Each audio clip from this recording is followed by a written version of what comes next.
What's up, everybody? I don't got a lot in regards to Kratom to say. I just wanted to say what up. See how everybody's doing during this quarantine. I did have a couple things I was going to bring up. So, y'all know about my Phenibut and Kratom usage. Well, I've been using this quarantine to taper, and it's been real relaxed.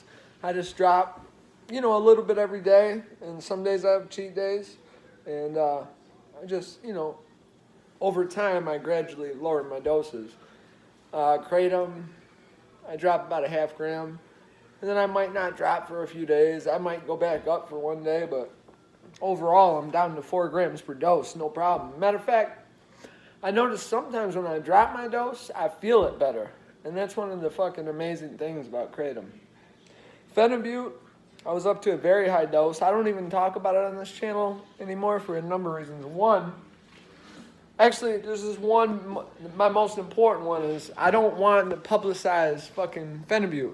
Not because I think it's horrible for you, even though it can be bad for you. I don't want to make it popular because I don't want that shit ever under a microscope. That shit has changed my life. I've told you in other videos before.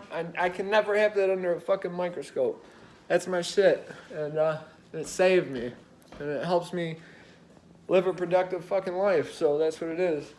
But I am tapering that. Your tolerance to that raises up quick. So you gotta be respectful about it. So I just dropped. I'm down to. I was at like 25 grams a day, and right now I'm down to like 11. And I still got another week before I probably have to go back to work. So I'm just relaxing and just making it easy on myself. And again, I'll have a cheat day with that. Modafinil I've always taken no more than twice a week. I like the effects to feel strong. So if you were to take that shit every day, it'd be like taking a vitamin. Probably not even that. What else can I tell you all about? I thought I'd show you what I vape on. I smoked Newports for at least a decade. And we went on a trip. And we couldn't smoke in the car. We drove to Florida from Michigan. And so I kept trying different vapes. And I would get something this is back in the day before vaping became popular. Like buying the blue shits, the little blue e-cig and all that. And I was like, man, these could never work because this throat hit is not strong enough. There's no way you could quit smoking and go to this.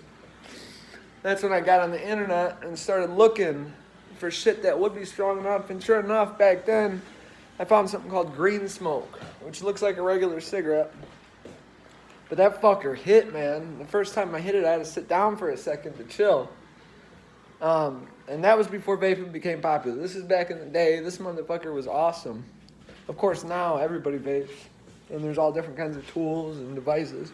But I want to show you all what I use, just for the fuck of it. So, I didn't smoke flavors. I only smoked menthol tobacco for most of it. But my girl had me try one of her flavors. Actually, no. She got a mystery box. And I've tried her flavors over time, but I was like, it tastes good, but I need something that feels like a cigarette all day. And I still, when I leave the house, when I go to work, I fill my tank up with menthol tobacco, which I'll show you which one I use, because I've tried a bunch, and I'll tell you the one that works best for me. And then I use this, RPM 40. And I use 28 milligram nicotine with the menthol tobacco. But anyways, she bought a mystery box, and 2 of the flavors in that box changed me. I was like, oh my fucking God, I'm going to start smoking flavors when I'm at home now. So I got this to smoke my flavors with. It's called a PM80. And these little fucking things, they look small, but they blow fucking clouds. Not that I care about that shit. I just use it to replace smoking. But anyways, so this is the menthol tobacco that I smoke. I kind of had to figure it out myself. It's called Roughneck, and it comes from a company here in Michigan called Mr. E-Liquid. But you have to add, it's just a regular cigarette flavor.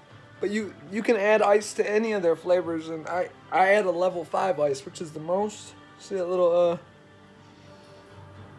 water drop there? Anyways, there's a water drop. You can do like 3 different levels of ice. So I get that tobacco flavor and add the ice to it. It's the closest thing to Newport's.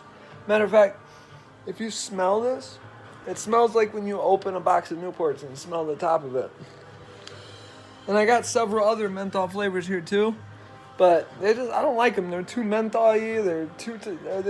Most of them are too mentholy, and it's just disgusting. And then the 2 flavors I was telling you about that changed me were this one here.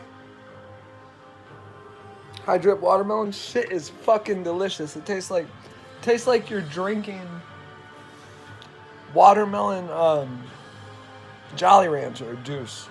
It's so fucking good. And this here is my number 1. Red's Apple.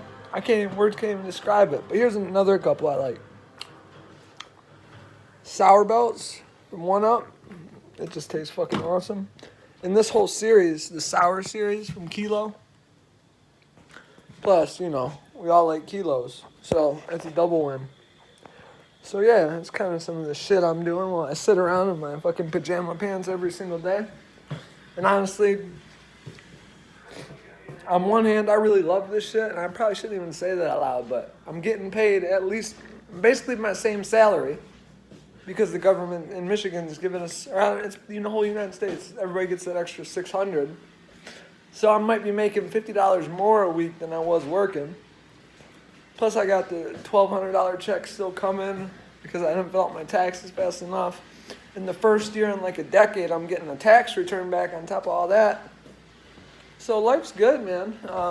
It does get lonely because my girl's a healthcare worker. She's essential, even though she works at a little doctor's office and people are coming in for physicals and shit.